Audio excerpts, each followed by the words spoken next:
Good morning. My computer says 9 o'clock on the dot, and I am calling the meeting of the January 12th, 2021 Legislative and Governmental Affairs Committee to order because we have a lot to get through this morning, and we have to be done by 9:45 so that they can change over for the county board meeting.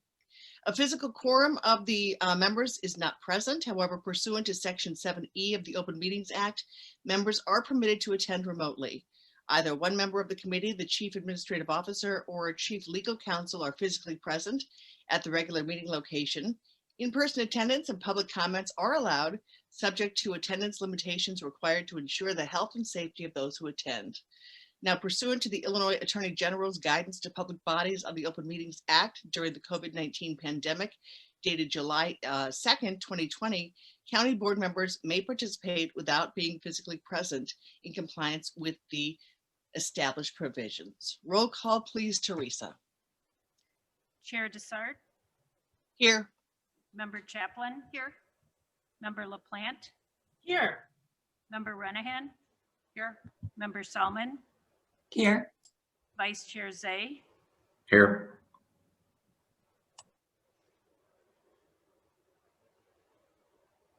Okay, roll call is complete. All right, thank you.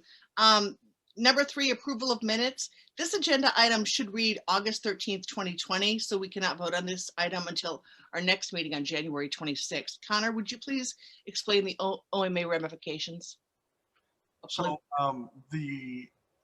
there's a very specific provision there. If it just said approval of minutes, I think you could approve the minutes of the last meeting despite the typo. But since you have 2 regular meetings from the date of the meeting minutes to approve them, it's easier just to continue it out to the next one and go on a clean agenda. All right, thank you, Connor. Do we have any public comments? No, we do not.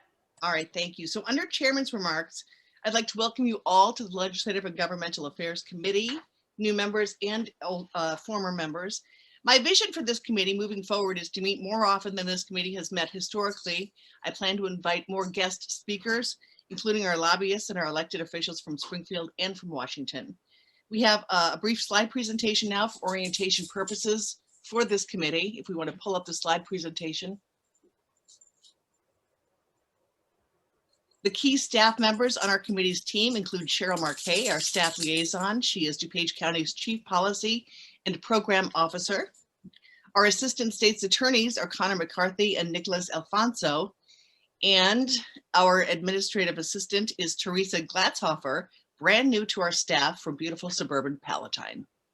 Our federal lobbyist is Bill Viney, and our Springfield lobbyist is Chip Humes, from whom we'll hear later today.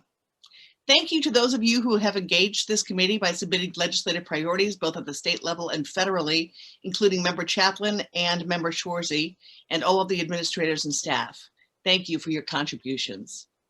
The duties of this committee include developing, analyzing, and prioritizing legislative initiatives which will benefit DuPage County and its residents, developing and publishing the county's annual legislative agenda, and then distributing that agenda to elected officials throughout DuPage County, working with and providing direction to county staff and to our contracted lobbyists, developing and monitoring policies relating to these functions, providing advice and recommendations on such additional legislative matters as assigned to the committee by the chairman or by the county board. However, no member of the county board shall lobby on behalf of the county without the consent of the chairman or of the board. And the final slide has a list of links that may be helpful to you as you serve on this committee. Cheryl, could you please make sure that everybody on this committee gets this presentation so they can have copies of those links sent to them. We will discuss our 2021 federal legislative priorities at a meeting in February.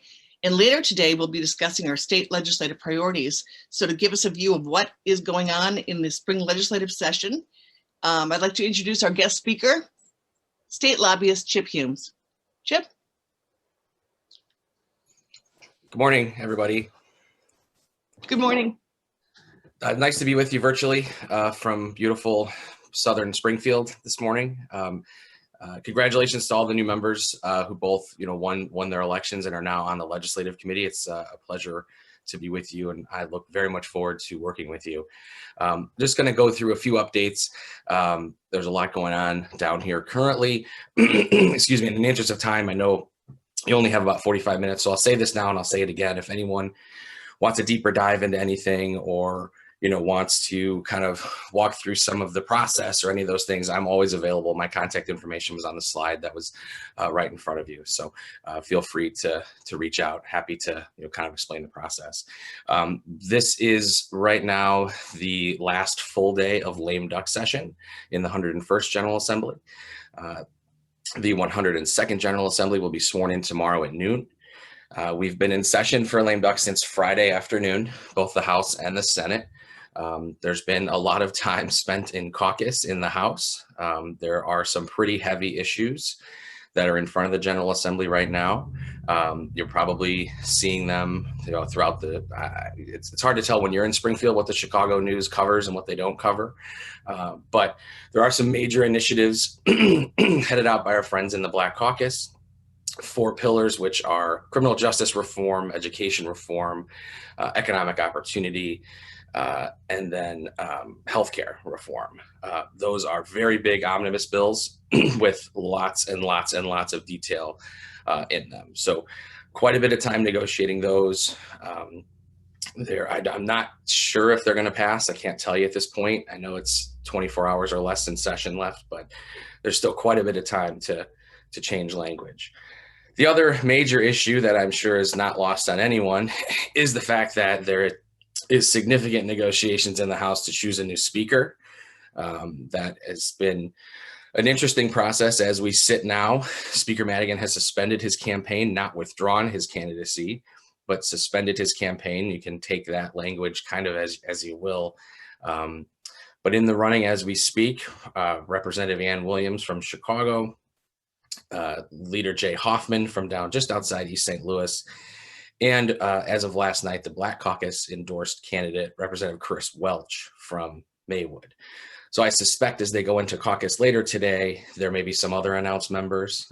There should be quite a bit of fireworks in that chamber, but I think all things considered, I would never count out someone who's been speaker for 40 years. However, it appears now that change is on the horizon in the House. So that will make a major shakeup in the General Assembly just by virtue of the way things are run in that chamber. So it should be an interesting process for all of us. So I will let you know when I hear more on that, but it should be an interesting afternoon. Moving forward, as we transition from one General Assembly, excuse me, to the next, what's interesting is they're 2 years long, and when the 101st General Assembly ceases, all pieces of legislation that did not pass into law are basically deleted, and we start fresh in the 102nd. So what does that mean? That means probably in the next 2 to 3 weeks, Cheryl and I will be looking at every bill that's filed, flagging those, evaluating those, and presenting those to you for positions. Obviously, and I'll stop here soon so you guys can talk through your legislative priorities. Those are obviously our focus, but almost equally, and even maybe more, we spend the majority of our time down here on defense, identifying pieces of legislation that are hurtful to us. As you are all very well aware, we're an extremely diverse county in all of our operations. So there's numerous pieces of legislation that are filed that are bad for us that we have to evaluate and then determine our course of action. So we'll be doing that pretty feverishly over the next, I would say, week and a half. I'm sometimes not really sure when Cheryl gets any sleep, but she's fantastic to work with. So that's my kind of 2 cents update from down here right now.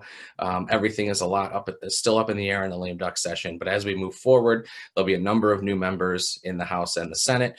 A lot of those we know from DuPage, a lot are new. So that always provides opportunity to build new relationships as we kind of move forward. So I'm happy to take any questions, and I appreciate the opportunity to be with you and as always to work for you. Thank you, Chip. I appreciate that. Any questions for Chip right now? Any questions in the room that I can't see? All right, Chip, as we texted over or before the holidays, I plan to have you back often, so stay on your toes. And thank you so much for being here today. I appreciate it. Always happy to be with you. All right, thank you. So let's move on to our discussion item, which are the Cheryl Marquet and staff will run down each of the potential items for consideration on the DuPage County Board's state legislative agenda. And then we will vote on approving this draft agenda after we hear all of the items. So the first item on the proposed agenda is preserve local revenues. Cheryl?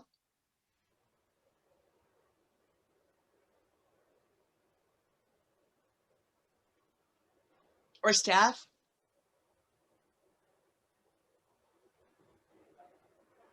Okay, thank you. Good morning, everyone. I'm working off the two-pager that was part of the packet that lists a draft list of priorities. As Chip mentioned, this is just kind of a framework for this session. We don't really know what the issues we'll be facing until the bills start being introduced. And a lot of members have brought to my attention a public relocation of utility bill, a right to garden bill, different bills, but that will be an opportunity, as Chip mentioned, for the committee to consider as bills are introduced. Usually in March, I start putting out a legislative update to legislators and county board members, and it's based on the 25, roughly 30 bills that this committee will take positions on once you see the language. And you can see the language, talk to department heads, countywide elected officials, and make an informed decision if you want to support a bill. Also, a lot of committees like Environmental Committee, they will take positions on a plastic bag bill, which we supported last year to ban plastic bags, or different environmental proposals that we don't even know about that might be introduced. Transportation has a number of bills that they're working on. So that's kind of this part two of the legislative agenda. This agenda that's before you, some of the issues are on every year, such as preserve local revenues. That's a fight we have every year. Getting new capital projects, that's something we do every year. So I'll just run through each of these real quick.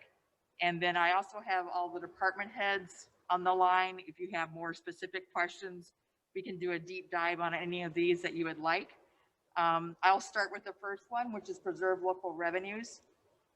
As the previous members on this committee know, our biggest source of local revenues that we get from the state is the Local Government Distributive Fund, LGDF. We are supposed to get 10%, that's our share, of income tax proceeds, but over the years, that amount has dwindled. It's now around, I think, 6.5%. And even, so that's about 10 million a year for the county. And that amount every year is threatened.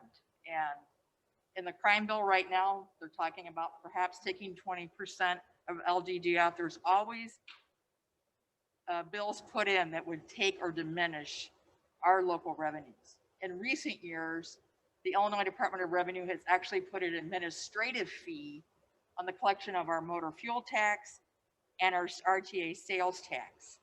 Even though that's the job of the Illinois Department of Revenue to collect taxes, and they don't let us do it, they withhold a fee, which costs us almost $1 million a year just in RTA sales tax. So that's something that ISACO, our Illinois State Association of Counties group, is very focused on as well, is preserving those local revenue streams. The second bullet, Chair Desart and I talked, it's hard not to put the public health department on. Pre-COVID, the 97 health departments in this state received a total of $18 million in support. And that's for everything from dental to flu to WIC, I mean, you name it. So there's never been strong support of our public health infrastructure. And even though we've been, fortunate to get a lot of federal money, I talked to Director Ayala last week. We have not received our fair share, quite frankly. She received about $4.9 million for contact tracing and testing. It's the same amount Peoria received, same amount Winnebago County received. They're clearly not distributing funds from the Illinois Department of Public Health on a per capita basis. So that is something Chip is going to have conversations with the governor about, whether it's the number of vaccines or the amount of money for the second largest county in this state. And we need to get the resources that our health department needs to continue to combat COVID for the majority of this year. Restore local control, siting of small cell. I know a lot of you that have been on the board are familiar with this topic. There isn't a lot we can do. Just to give a brief history, In 2018, the General Assembly passed the Small Wireless Deployment Act. It restricted when a utility would come to transportation and say, you know, we want to build in your right of way or attach something to your street light. We'd have a process, we'd work with them. This bill said you have to approve it in X number of days or it becomes automatic. You can only charge X amount and you can't deny it for all these reasons. So it basically took all of our local control away to cite these small cell devices. Some are bigger than others. They hang off light poles, street lights, and Chris Schneider, of course, can talk to this more. But this act is going to sunset in June. We would like for that not to be renewed, obviously, but subsequent to the June 2018 passage of the Small Wireless Facilities Deployment Act, the FCC, which is the major regulator here, passed a ruling that also took away local authority. But there is Barb Reynolds, our state's attorney, who's followed this issue very closely. There are a few items that there's a gap between what the FCC has regulated, and if this bill, this act will sunset, we can charge a little bit more for permits, have a few more days to complete permits. So it's not ideal, but it's better than something. And I know several of our local senators have also pushed the Illinois Department of Public Health to do a study on health concerns. I know that's been a big concern for many residents, especially in Hinsdale, where they've had like 50, 60 applications. So that's something that we can continue to urge the state to look at and to push for. The next one on the list is designate DuPage County as a watershed group. Members A can speak to this more. I have a memo from Sarah Hunt, our Director of Stormwater. For many years, the Illinois EPA has informally designated DuPage as a watershed group, but not formally. And being in a watershed group entitles you to get funding, to collaborate more with municipalities on water quality programs. So we're looking for the official designation this year, and that's stormwater's top priority. Election reform, the next two are election reform and drop boxes. I have talked to Adam Johnson in the clerk's office. As you all know, well, the first one, the ballot drop boxes, that's Member Chaplin brought that to our attention. I think we only had one last year here, but a lot of counties have more, and it was a very effective tool for people to safely and securely put their mail-in ballot. And to do that again for the April 6th election, we need legislation. We can't do it without legislation. So that's a bill that would have to be passed pretty quickly in the new session. And the other bill is we really need to work with the county clerks, and I'm sure Clerk Kazmarek will lead this, but as you know, I think it was over 60% of our voters voted by mail or voted early. Yet the county is still required to fund 260 polling places on election day, staff them, pay judges, pay security, pay cleaning in this case, and it just doesn't make sense. Counties and county clerks, election authorities should have the authority to determine if they want 100, 150 regional sites, maybe make precincts bigger, maybe make, instead of 4 precincts at a polling place, 5. But it's really expensive. We won't have CARES Act dollars this year to have to mail applications to 650,000 voters, operate 14 early voting sites, and then still do the same process. Because as you know, we have to print 110% number of ballots. So I was an election judge. I've been one for years. We threw out, well, we put them back for them to destroy, thousands of pages of ballots. We only had 360 people in our polling place in a presidential year. So there needs to be some recognition of the fact that we can't do all of the above. And that's a discussion that's bigger than just our county, it's the whole state, but it's more important up here. As I was mentioning to someone, ISACO is a great statewide organization for us, but elections really aren't on their radar because it's not as important downstate, or mass transit, or some of the other environmental issues. Some of those issues are not, they become more important to the collar counties. So we will work closely with the clerk's office to monitor that, look for opportunities to get some more flexibility and funding to help our elections. The next item was on last year because we weren't able to make any progress with the Department on Aging, and quite frankly, last year they were only in session not very many days. But Mary Keating's Office Community Services, they provide for the state case management and investigations of elder abuse, whether it's physical abuse, financial abuse. And 2 years ago, they also took on the role of adjudicating cases for disabled adults. And there has not been an increase in funding in many years.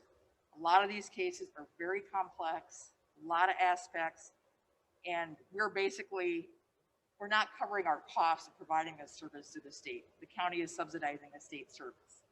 So Mary was looking for a 25% increase in the reimbursement rate from the state on that. And I think she's on the line with some case investigators if you have more questions.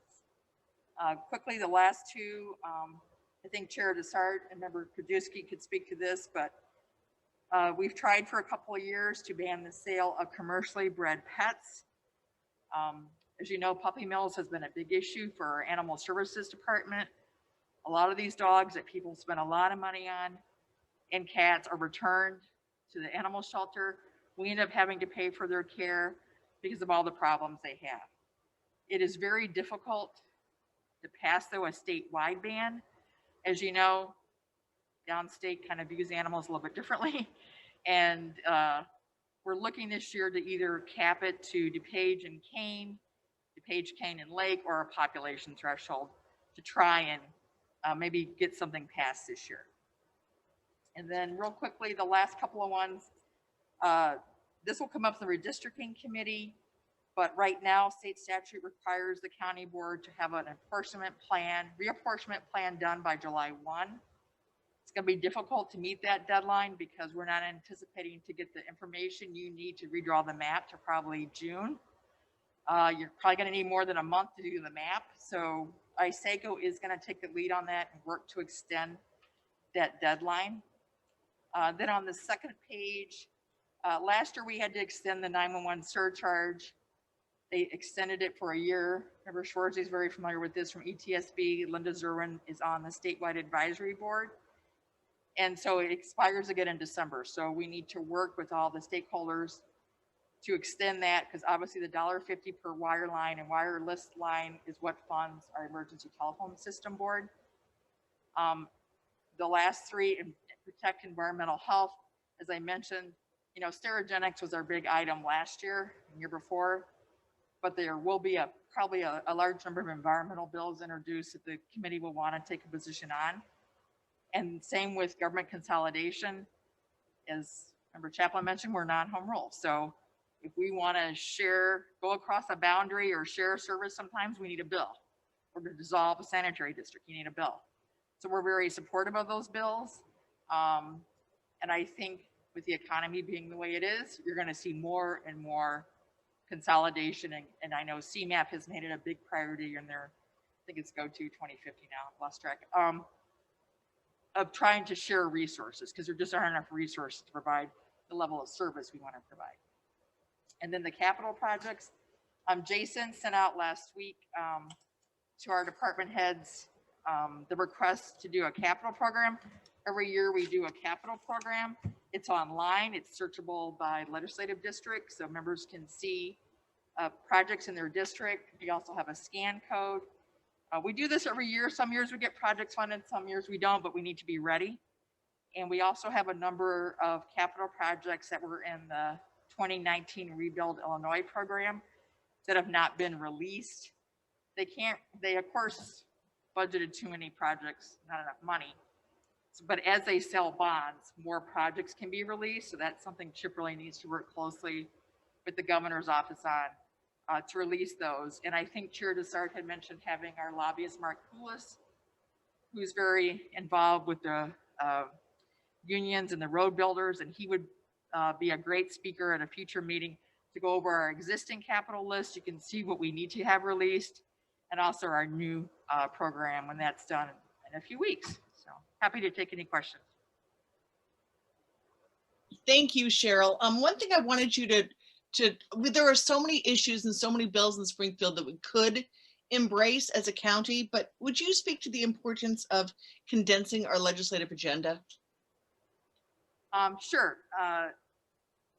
If you look at when Chip had mentioned, there's about 6,000 bills that are introduced a year, about 2,000 or 3,000 in the House, and 2,500 in the Senate, roughly, a little under 6,000. And if you really look at each one touches the county, right? Education, public utilities, workers' comp, the list is endless. But to be effective, we can't send letters to legislators every week. They don't know what our priorities are. And Chip can only lobby so many issues at one time. He can't see a member and say, I got 15 issues for you today. You've got to be really judicious. And I look at it as bills really support and bills you really hate, and everything in between you monitor. And this update, I don't start this till March because after the first committee deadlines, half those bills go away. So there's no use getting all like worked up and, if it's gonna go away. Once that first threshold is met, you can really hone in on bills that are gonna actually be moving and expend your energy on those. This list has about 25 bills on it, support and oppose. This is from 2019. And I've been told by members it's too many. But, I don't really think it's too many. It's 5 pages, but I get their point. You can only go to the well so many times, and you have to have priorities.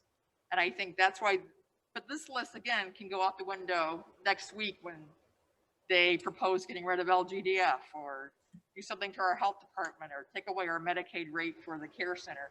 You never know, to Chip's point, what you're going to be hit with during the session, and he probably spends 60% of his time on defense. So you have to have just a really honed list of priorities, and this is subject to change. It's a fluid document. We can't always know what's going to happen. But to your point, Chair, we have to direct our lobbyists and let our legislators know what's really important to the county. And we try and stick with county government operation issues.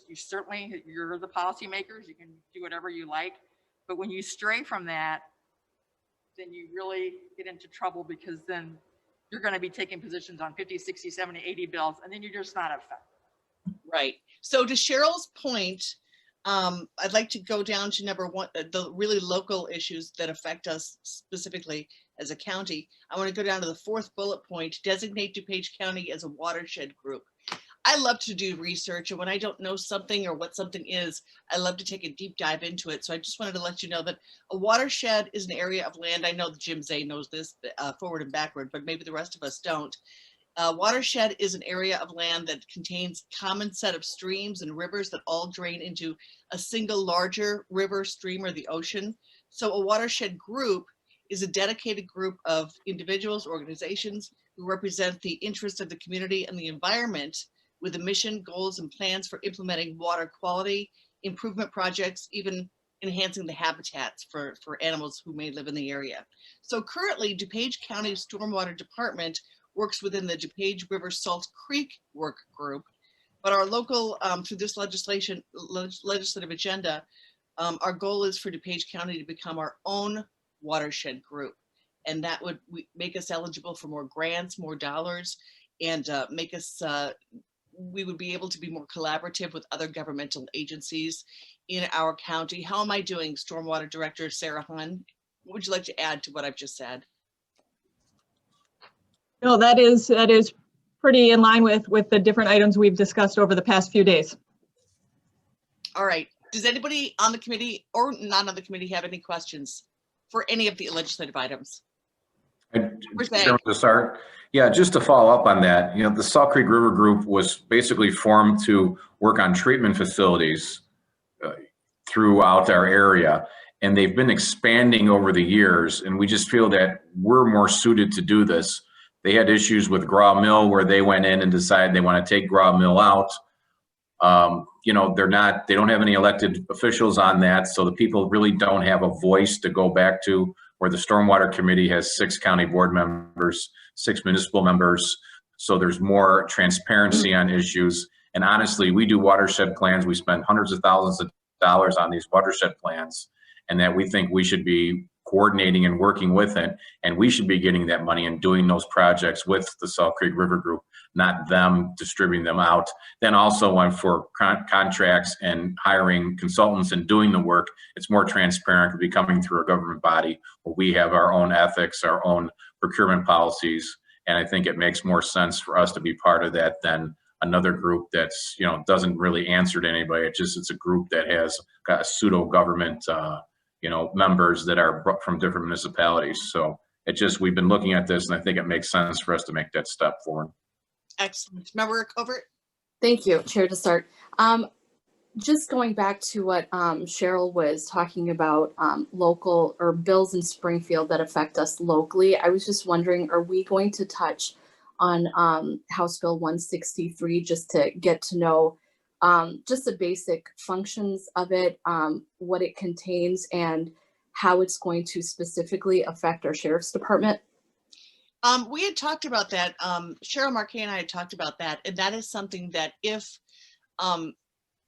Julie Renahan, chairwoman of JPS, would like to take that up within her committee, and if it passes through her committee, then we could bring it over to the legislative committee, but it really needs to go through JPS first. Are you saying the House Bill 163 is going to go through JPS, or what is going to go through JPS? If Chairman Renahan would like to take it up in JPS, I'm not saying it's going to go through JPS. It's totally up to her if she would like to take it up. Okay, can I have a little bit of information, Cheryl, on just the main components of that bill, since it wasn't an email sent over to us? I thought it was going to be discussed today. I did send out that ISACO summary last week. It was 14 pages. It was a really, Joe McCoy did a really good job. He didn't just cut and paste. Because Jason and I looked at doing it ourselves and we're like, we can't beat his summary. It was great. Right. So I can send it to you again. I sent it last week. It's a summary section by section. I think, you know, I read through it. Yeah, I did read through it. I was just specifically focusing on the mandated body cams without the funding to the county, which would significantly impact our budget, because that's millions of dollars. I mean, that's a lot of money. So that's what I was concerned about. But I mean, I don't know where we stand as a county on that, if it's too early, or, you know, if we have an opinion on that. I would think it's pretty significant, something to be discussed earlier than later. Right. I think for today's purposes, because the bill was introduced late last week, and we had a full agenda today, we didn't have the ability to have that language, new language actually emerge last night. I know the sheriff's been very engaged. Typically this committee, they can, and I think we've already talked to Don Carlson. He's got a plan. We've known body cameras are going to come. We do have some cost estimates ready. I really don't believe the bill's going to pass by tomorrow at noon. I think it's just too big of a lift. There's just too many provisions. I think maybe some of the education or workforce bills may pass, but as you know, the law enforcement community has a lot of concerns about a lot of the provisions in the bill, but certainly I think Chair DeSart was mentioning the topics. I think the topics are obviously the body cameras, withholding the 20% LGDF is a horrible precedent to take local revenues. The immunity issues is something the state's attorney's got to weigh in on. I mean, when the bail reform bill went through in 2017, we monitored, but we didn't take a position, because I know Member Chaplin had concerns, others had concerns. My advice for just the legislative committee, and it's just my advice, is that you need to take positions on bills where there's a consensus. And it's going to be hard to get a consensus on a 600-page bill. That's why the legislators are struggling so much, because there's pieces you like and there's pieces you don't like. And I learned in Springfield years ago when we took a vote on the cigarette tax, and it was 10-8 in favor. But when I went to Springfield and we were lobbying, Bob Schillerson and I were lobbying the bill, they said, it's not a consensus. We don't want to see this. So I know you can't always have consensus, but we really, really try in this committee to do bills that are a clear consensus. I think Chair DeSart's point is, if there's a more complex topic, I mean, you're right. In 4 days, I'm not in a position to recommend a position on a criminal justice bill. I'm not a lawyer. I don't have the background. But if the bill doesn't pass, which I suspect it won't, I certainly would leave it to Chair Renahan, but you probably do want to have the sheriff or the state attorney come in and have their opinion. So if you do want to take a position, you have an informed position. The last thing that I can do is have Chip Humes, as our lobbyist, be taking a position that's different from the state's attorney and the sheriff when we're fighting each other in Springfield. I try and avoid that at all costs because they're taxpayer lobbyists for the State's Attorney Association. And you're right, it's a very complex bill that we normally would be neutral on, but you're right, we have to let our legislators know body cameras are going to cost X amount. And, you know, whatever provisions you guys decide, it's just hard to do that in a couple of days. Are there any Thank you. other questions about the first draft of the 2021 state legislative agenda? Anybody in the room who can't see? Member Chaplin? Yes, Member Chaplin. Thank you. So I had two questions. One was regarding the Public Health Department. And Cheryl, you mentioned the Illinois Department of Health. They're the ones that fund the local health departments then? Right, IDPH, Okay. Illinois Department of Public Health, they, in the past, before COVID, they had like a distribution formula where they would give very minimal support to health departments. But what we're concerned about is seeing how they have allocated the Federal CARES Act money. They didn't do it on a population basis. Right. So that's our big concern. Okay, so then since it's the Illinois Department of Health, could that still be a legislative remedy where or how do we advocate for those inequities, you know? Right, I would say the Public Health Department and the Adult Protective Services are not necessarily bills or budget items that we have to Okay. negotiate with the governor's office. Okay, Right. great. And then Right. my second question is on the redistricting committee. So if we're not going to get the information until possibly June, does the map have to be drawn before petitions are pulled? And so that really does not give us, so we may have extra meetings or something to get that done, correct? Right. Because that's not I gonna think give us the a lot of latest, I time. talked to Connor about this, because really the latest the county board could go is probably September 1. You don't have a map done by then, because to your point, people have to know what districts they live in. They have to Right. be able to file. So we'd have to probably, if they extend the deadline in Springfield, it probably could go another 6 weeks or, Okay. 7 weeks to give people some breathing room. But the census just has not given a firm date yet. And maybe they'll be early and then it won't be an issue. Okay, thank you. I'm very conscious of the time right now, but any other questions about the proposed agenda? And remember, this is just a first draft. As Cheryl said, it's a fluid agenda. Chip, I saw you. Did you want to pipe in about something? I thought I saw your hand raised. Okay, can I get a motion to approve this first draft of the 2021 state priorities agenda? So moved, Selman. Second, Chaplin? Thank you. Roll call please, Teresa. Member Salmon, Aye. Vice Chair Zay, Aye. Member Chaplin, Aye. Chair Desart, Aye. Member LaPlante, Aye. Member Renahan, Aye. all ayes. All right, thank you. With the passage of this draft, we will be developing a more comprehensive state agenda to vote at our January 26th meeting. Any old business you'd like to discuss? Anyone? New business. Oftentimes finance runs long and shortens the time we have for this committee to meet. And as I said earlier, I'd like to bring in more guests. Our lobbyists, our state and federal elected officials. So to that end, I've been discussing with Cheryl the possibility of moving this committee meeting to a different day, a different time, maybe like Mondays at 9. I'm just throwing that out there. Discussion? Member Selman? Thank you, Chair Desart. I would be very much supportive of moving this to another meeting. I'm quite shocked we were able to get this done and that finance ended at a good time. I would, perhaps a good vehicle to consider that would be to take any ideas and to have them go into the rules committee, because that is where we're going to be looking at all the different times to try to see if there's any improvements on the schedule we can make. So I'll make a note of that in my notes, but I think that's a great idea. Thank you. Any other comments? Thank you, Member Selman. Member LaPlante? Yes, please. I couldn't agree more. Thank you for bringing that up. I think that we should make sure that that the first priority is getting through everything that we need to, as opposed to fitting into a schedule. I noticed that, and I talked to Member Renahan about something that I'd seen last week, where I think because we're in such unusual times, we're going to have to adjust our meeting times and the format, whatever we need to do to get this done.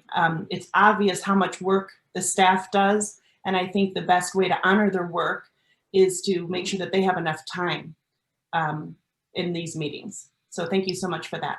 Thank you, Member LaPlante, because ideally, look at all of the administrative staff we have on this Zoom call right now. I would have loved for each one of them to be able to talk about their slice of the agenda. We just don't have time. Members A, I saw your hand. Yes, thank you, Chairman Dessart. No, I agree with you. You're the chairman. I think this is very important issues, and that if we need to switch it to another day that works with everybody's schedules, I think that would be a good idea. Thank you. Thank you, Member A. Anybody in the boardroom that I can't see their hands up? Member Pachowski, Yes, Member Pachalski. you know, we do ad hoc collective bargaining in the afternoons on the days of committees, and then we knock off an hour and a half. And I think if we're going to be here on a Tuesday anyway, why can't we just make more afternoons available where we could have everybody here? We're already here for other meetings anyway. And I think, in my opinion, it's worked well for the ad hoc collective bargaining committee. Thank you. I appreciate that. So it sounds to me like we have a good consensus to check out other times and dates for this. Any other new business? All right. Can I get a motion to adjourn, please? Member Sark, could I just weigh in as Oh, well? Sure. I also did the ad hoc adult business and it worked out very well on Tuesday afternoon. Plus, you know, the staff was all here. And so I think, you know, to respect their time as well. I second Member Pachalski's recommendation. Thank you. Anybody else want to comment? Any other new business? Can I please get a motion to adjourn? So moved, Chaplain. All right. And second? Second. All right. Roll call, please, Teresa. Look at this, Cheryl. I got it done by 9:45. Yay. Roll call. Member Chaplin. Aye. Chair Dessart. Aye. Member LaPlante. Aye. Member Renahan. Aye. Member Salmon. Aye. Vice Chair Zay. Aye. The motion passes. We stand adjourned until January 26th, when I plan to have 2 elected officials in, 1 state senator and 1 state rep. So we'll see you back on January 26th. Thank you.